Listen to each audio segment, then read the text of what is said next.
Hello and welcome. Thanks for being with us.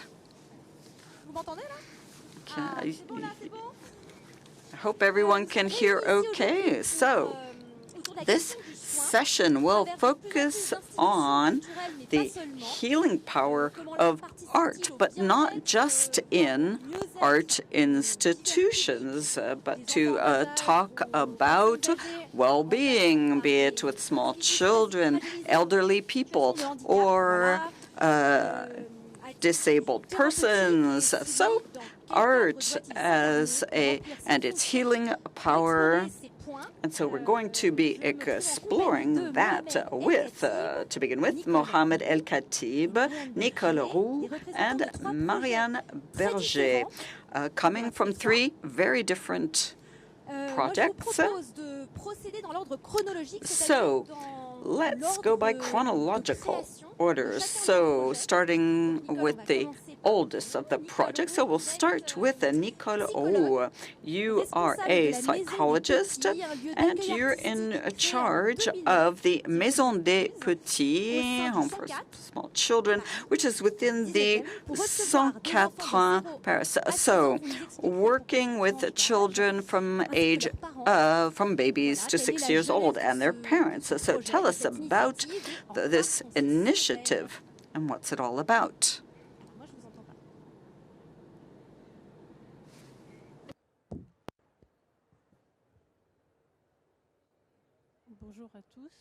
Hello, everyone. So, the CENTQUATRE is a Parisian city institution in the 19th district, and we've had from the very beginning a specific initiatives around the small children. So we are in the neighborhood of Paris that has the most families. This is partly stemming from the type of architecture in the area, a lot of housing for families, but it's also a low-income neighborhood as well.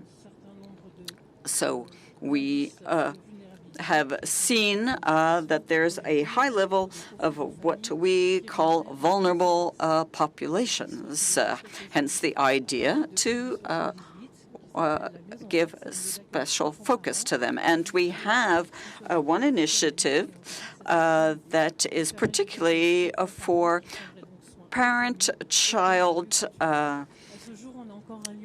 projects in a cultural institution, and we are the only place in France where we also make the connection between a healing process and art. And we are only closed 3 days a year. In fact, May 1st, December 25th, and January 1st, and open all afternoon. So it's a lot of neighborhood people during the week. But then on weekends, we're seeing families come from other parts of the city or with their more extended families. But we are also have a lot of activities that draw tourists as well, so foreign visitors. So something that's very important that I didn't mention is that people come in as they like and participate in these programs. People don't have to register, even say who they are, and the children are known only by their first name. Okay, we do ask for our statistics to know if they're from the neighborhood, because we do have to report on those statistics, but that's it. So, you know, just a really minimal information is asked of them, and so the children can come and play. It's all free of charge. So people from any walk of life come here and play with their children. Okay, so the idea is really also to encourage parents to spend time playing with their children here. Now we've got a very specific design which really drives the project. It's all about creating spaces that allow the families freedom in the space. For us as professionals, we try to stand back to explain a bit what the space is about, and it's. But for us, the idea is to not be invasive at all. If the parents don't necessarily know what to do, well, children always have an idea of what to do. We also have plastic artists who work with the children. Okay, so if a kid wants to do painting, so we will, of course, give them some guidance choosing, the paper, the colors, things like that. And we also, in particular, in connection with some of the exhibits. And sometimes the families will say, oh, why are there only 3 colors? Well, at the exhibit right now, those are the main colors used. And so, we'll give some ideas along those lines. So this space, we see a lot of different people who come in, sometimes just because it's raining outside, but also sometimes because people know that there are psychologists present. A lot of people don't even know that. It's very discreet. And also, if we feel that we have identified certain difficulties, so we can raise this point, but, we want to be sure that families will come back, and 80% of them do. And this takes time to create the relationship. This is not a place for therapy or treatment, but rather the fact of coming back regularly acts as a type of therapy for them. And some families have a hard time getting into it, and we can give them extra assistance. And we work with the very small children. We know that this can be difficult times for some families, and that's why we want to be particularly open to them. So the images you've seen on the screen were just to give you some ideas of what we can do. But then we also do work with families in extreme difficulties, and we work with the urgent social services and with immigrant families living in shelters. So, but the idea is to come here, to have fun, to play with artists as well. So, but it's all focused on the families and their needs. Okay, so you don't provide consultation services, but, well, tell us why so young? Why do you work at... Well, we are guided by Françoise Dolto, a pedagogue, and felt that sometimes the learning disabilities are detected a bit late, not until the child starts at school, whereas Françoise Dolto talked about the fact that some of these problems were developing severe symptoms of disabilities very young, and they needed to be detected much earlier, and particularly for families already in difficulty. So the idea, okay, it's a bit like sunscreen, you need to put it on before you go out in the sun. Okay, so you said you're open all afternoon. What happens in the mornings? Well, we have associations that come in. So we have rather loose partnerships. So any association can ask to come in with their particular public they are serving around certain issues in particular. So, for example, for families with hospitalized children, for example, but not only, but we're also, we are very much focused on the relationship developed between the child and the parents. And we will refer a family for help if we detect something is going on. But there's so much that can already take place. So, Mohamed, KHATIB, you are a stage director, a playwright, and the co-founder of a new contemporary art center inaugurated just outside of Chambéry just last year. And so you have made a documentary, and then you developed it into a permanent project. Is that correct? Well, yes. Well, it was during COVID. It seemed to us that what emerged was a lot of mistreatment that was going on in retirement homes, and people were shocked by what they learned. And so my idea was that we have to do more to include these people and these places in projects. So our first project was to not focus on, disease, loss of memory, etc., but rather to consider these spaces as also, is there desires of all sorts. And I'm not just talking about love or sex, but a desire for anything, but there's a lot of life still going there. And so that's already very positive. Okay. The first idea was to come in, make a documentary, and then leave. But the director said, okay, you artists, you come in, you do your thing, and then you go away, and we just wait for the next artist to come in. And so when the director told us this, well, it raised some question for us. How can we do something more permanent and have this more permanent connection? So for us, the idea would be to have artist residencies. So we created something of an art center in this retirement home. And so the idea was to invite artists.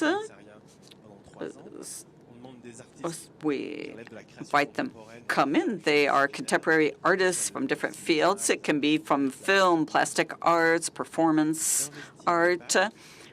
So to come in with two key constraints. It has to be about engaging relationships, okay? So they have to come to the place, learn and meet the people who are there, not just the people being cared for, but also the health professionals.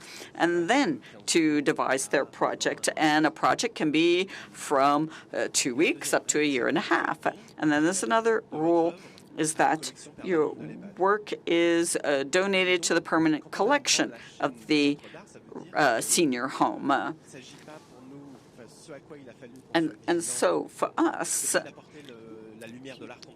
it wasn't just about coming in and showing contemporary art and then repaint the walls white and start over again each time, but no, rather to say, as Boltanski said, is that, after the age of 60, every person is a living museum.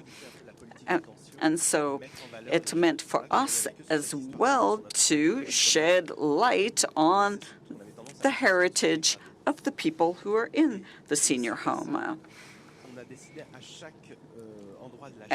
And so for us, we will choose an artist, and we will work with them. But it's true that when you first walk into the senior home, you're going to say, "Oh my gosh, that wallpaper is horrible." But hey, it's not our space to do as we want. But what can we do? How can you bring in this artistic work in an environment that wasn't designed to host artistic works? But this can lead to discussions around tastes, people's tastes, people's. And so, so what we want to do is make this a sharing moment, an inclusive moment to get people to participate, and it goes, even the care professionals participate, and we want their input as we develop the project. Okay, so, and then there are simply practical issues like at what time do you is the project up and running? Well, it has to fit into the day-to-day schedule of a senior home. And we would do guided tours. And this is also done with the residents. And the idea of having others come in, and not just the families of the residents, but that can also be open to totally outsiders.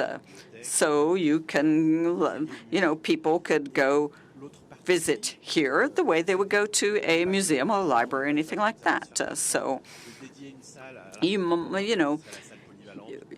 might think that we just do this in the recreation room or something, but no, we wanted it to be really much more present. There can be works in the cafeteria, in the offices, in people's rooms. And so we make an audio tour. You can have a guided tour or an audio tour. But if you knock on a door and somebody doesn't want to let you in, well, then you're not going to see that work that day. And so people just have to understand that. But it also means that when people come in to see something, it means they're going to be talking with the people who are in the room at the time. So it's a very different type of practice, and I think it's really stimulated something in particular, of course, for the artists as well, but also amongst the residents and the care professionals. So here, the idea is they are part and parcel of the whole project, and it's also a wonderful moment to see what the caregivers are doing as well, and a real eye-opener for the artists as well, and particularly, young artists are particularly enthused. And the idea is also to really stimulate the people, the residents, and the people working there to bring the same type of care and attention to the projects here. And it's amazing to see how the artists come in with a great deal of intensity to their projects. So we're trying to make this connection between, it's true that, care and art aren't two worlds that often go together. And so what we want to do here is break down the barriers and so that the care staff can participate in the art, and the artists can give a hand with the day-to-day workings. And so our action can also really contribute to well-being in the senior home, in this place where people live. So it's true that many think of these senior homes as just a place where people go at the end of their lives. But so this is a really great difference and a really different approach. So what about Palais de Tokyo? So, but still, with Mohamed, you said that it's this senior home is playing a social ties as well. People can come in and visit. You've completely changed the nature of the space. I think it's also opportunities for the residents to see themselves differently as well. That's quite right.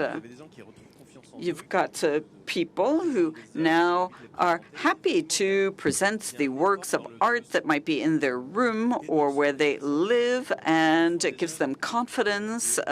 They feel that they are caring for the works in their own way, and they have made their own works as well. The artists also get them to produce things. And so let me just give you an example.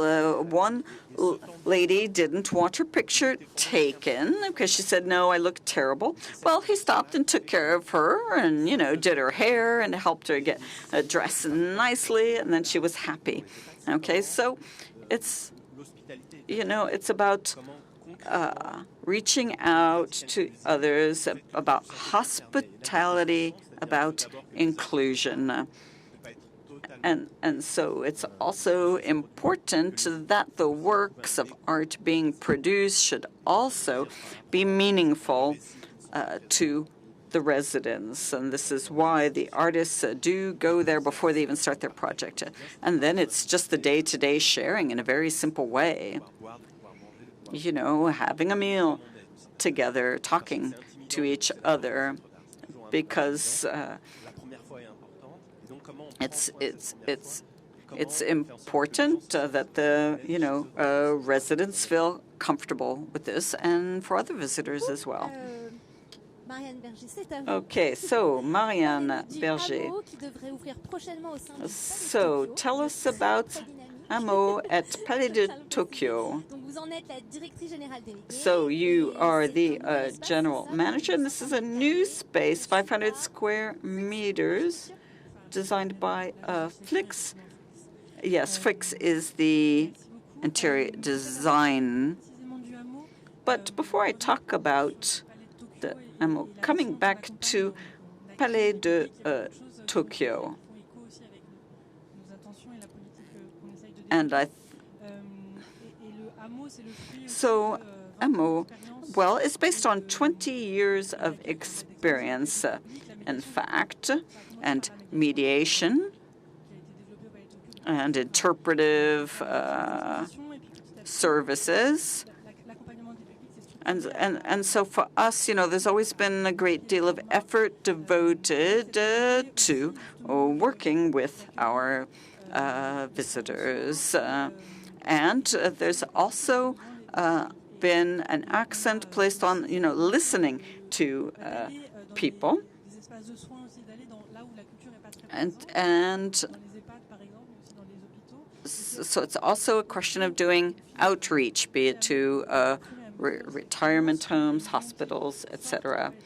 And so at Palais de Tokyo, we wanted to create a space that would allow us to really host specific types of audience for people who need maybe a time out from I'm not going to use the word safe space, but a quiet, a peaceful space where they can feel free to express themselves and perhaps make some art. So it's, as I said, we've always done the art mediation, but we had no specific space for this, and so we developed this with the agency Flix. So to try to design a space that would make it possible to have a modular space that could be adapted to the different types of audiences. And also that would be flexible enough to allow us to different types of practice. Now, I didn't bring any pictures for you because it's not open yet. It will be opening during the year. And so the idea was to be able to work with people with disabilities, including mental disabilities, and so it has to be a long-term approach. So we have to work with the support teams who work with disabled persons so that we can begin to get an idea of the people who will be coming in and to see what we can do with them. So it's important to develop that relationship so time is very essential when you want to develop this type of project. And so in this new space, we hope to develop an interpretation through the artistic gesture, or the making of art. And so to be able to use that as a type of communication language as well. Okay, so what you do is you get care professionals or hospital professionals to come and discuss with them, and you also develop projects with other institutions. Well, yes, exactly. You know, there are some we've worked with for several years now. So, for example, with some of the main hospitals in Paris, with the psychiatric wards, for example, the Alzheimer's ward. So, yes, we've tried to develop a relationship with them because, you know, we need to learn, first of all, from the caring staff, from the health professionals, to see what we can do together. So, in the strategies that we want to develop for the hameau, as it's called, the village, in other words, the idea is also to perhaps change our practices for us, first of all, to change some of the mentalities of our thinking, and to see also what can be done to get the general public to think differently about inclusion of people with disabilities. So these, you know, these actions have their limits, of course, but for us it's also an opportunity to learn from others and then to share our practices with others as well. So this village, so spelled H-A-M-O, so where is it in the Palais de Tokyo? Tell us about it.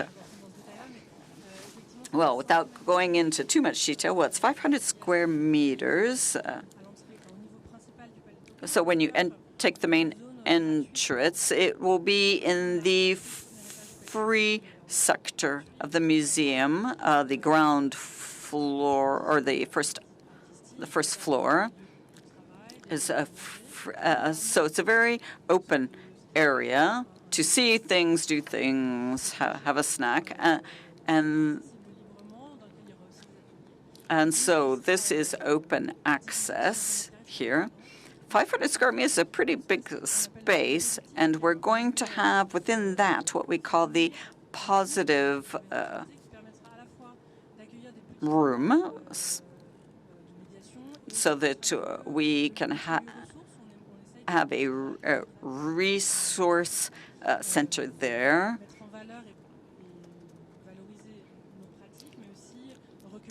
where we will be able to have discussions and to discuss with people and work in very small groups, particularly for people with mental disabilities. And then we've got our little huts, as we call them, modular spaces that we can adapt depending on the type and size of the groups that will be using our space. Okay, so there's different types of artistic projects. So just a point of vocabulary, in your art therapy projects here, You were thinking of calling it a care center, I believe, initially. So, well, what's the vocabulary that we're using here when we talk about care? Is it medical, not medical? This is a question for the three of you. Well, for the 104, it's not medical at all. It's any family can come in, any type of family. So we are not talking about mental health care, but rather to care for them in any way they wish. And, art therapy, no. I mean, the art is there, of course, and they have access to it. So it's not therapy by art, but to allow absolutely anyone to do some painting if they feel like. So we don't use it to be analyzing any particular disease. Of course, it's the doing art itself is already a positive experience for these people. Marianne. Well, for us, it's about caring for people, but it's not about treatment. That's not our job. But we know that people often express the fact that they feel good when they are making art. Okay. What would be interesting, I don't know if it's possible, but to try to understand to what extent this makes people feel really good, feel good about themselves. That's something to be studied. I think it was you. I was. There's the word to curate. So curare is in Latin is to care. Okay, so it's already in the word curate. Yes, there is the notion of paying attention and caring in curate. Mohamed, I mean, you've, what would you like to add? I mean, you've already explained to us. Well, when we're asked to evaluate our actions, there are supposed to be these quantitative indicators, but there's very few indicators in terms of well-being. In fact, ever since Raymond Brachet did his exhibit of,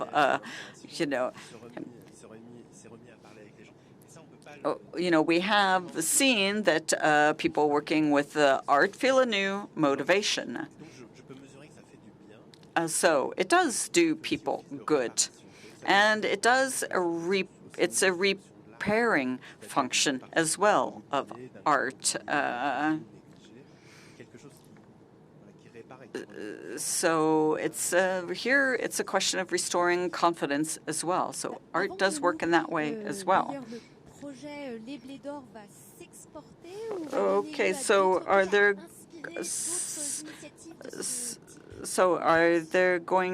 is your project going to be expanded? Yes, around France, of course.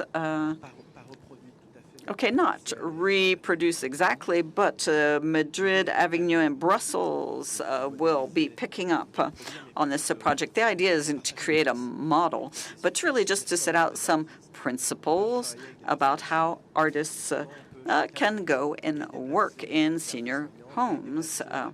And so it's to set a few guidelines, okay? So to create a new space where art is part of the daily lives of people who no longer have access to this. And so, but it all has to be very flexible depending on the place, depending on the artist. Another thing I noticed in what the three of you have said is the fact that you bring in a new inspiration to the healthcare professionals as well. It sounds like you also want to care for the carers.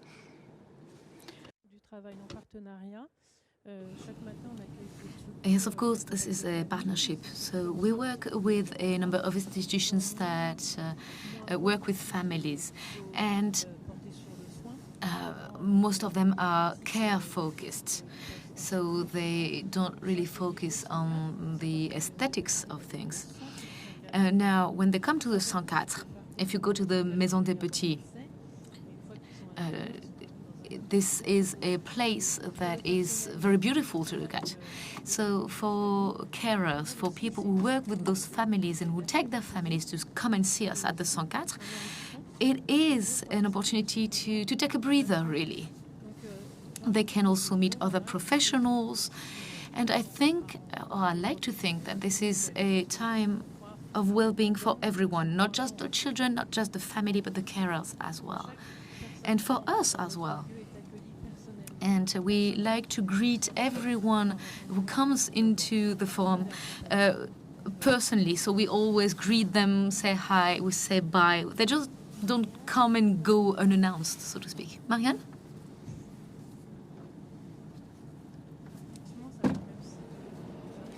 Yes, that's true. I think that's a great way for carers to also take a break from their daily routine. We work with France Alzheimer, for example. So we have people who suffer from Alzheimer, and we welcome both the patient and their carers. So it's a great time for them to share in a good experience, to take a break together, and it's great for everyone, for them, for us. It's good for everyone, including for the mediation team. So it's great, yes. So it's a breather, really. Do we have time to take one more question?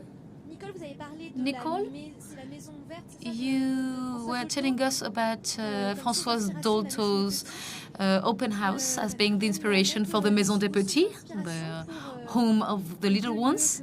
What were the inspirations for your creations, Mohamed and Marianne?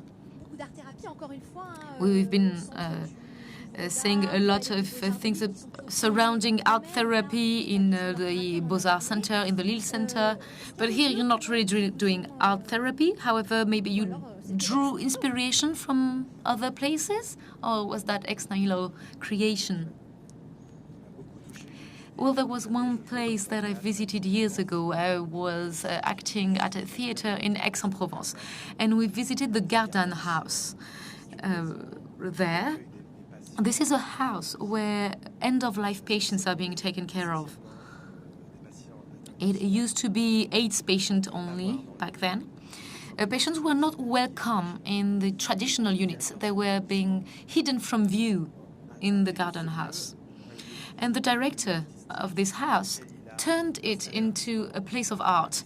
He installed a restaurant there, but it was not a restaurant just for the staff. It was really open to everyone coming from the town. They had visiting artists, gardeners, architects. And for me, it was the first time that I could see a place that was so open, without barriers, without disciplinary barriers. You could not know who was a patient, who was a doctor, who was from the outside. No one was wearing a lab coat. The patients were not wearing bracelets. Everyone had lunch together in the same place. And for me, this was an eye-opener, seeing that this was possible to create such a place. And that's when I thought, okay, I want to create a house for young people with a crèche and a nursing home together in the same place. And people were very hostile to that. Some people thought, oh no, you can't expose babies to dying people. And that was 20 years ago. And I visited that place again a few years back. Yeah. Well, I was not there when the project was created, so I don't know what inspired the team. But what I can tell you is that we all had experiences with such places and creations. Also with a number of creations on the other side of the Atlantic, in Montreal, for example. With the art therapy pavilion of the Fine Arts Museum in Montreal. This is what you're referring to. Yes. And also the Maison des Petits. I think we drew some inspiration from that as well. That was opened in 2009. I think that too was a source of inspiration for the team. All right, thank you. Thank you, everyone. Do we have questions from the audience? No. Apparently not.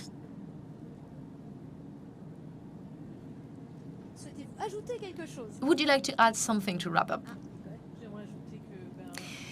I would like to add that you are all most welcome at the Maison des Petits. If you want to visit it, feel free, make an appointment, and we will show you the project, we will show you the different spaces, and it's free of charge. Same thing for Le Hameau. This new space will be ready to open in September this year. It will be officially opened before the summer, before the general audience. It will be in September, after the summer break. Thank you to all three of you. Thank you, everyone.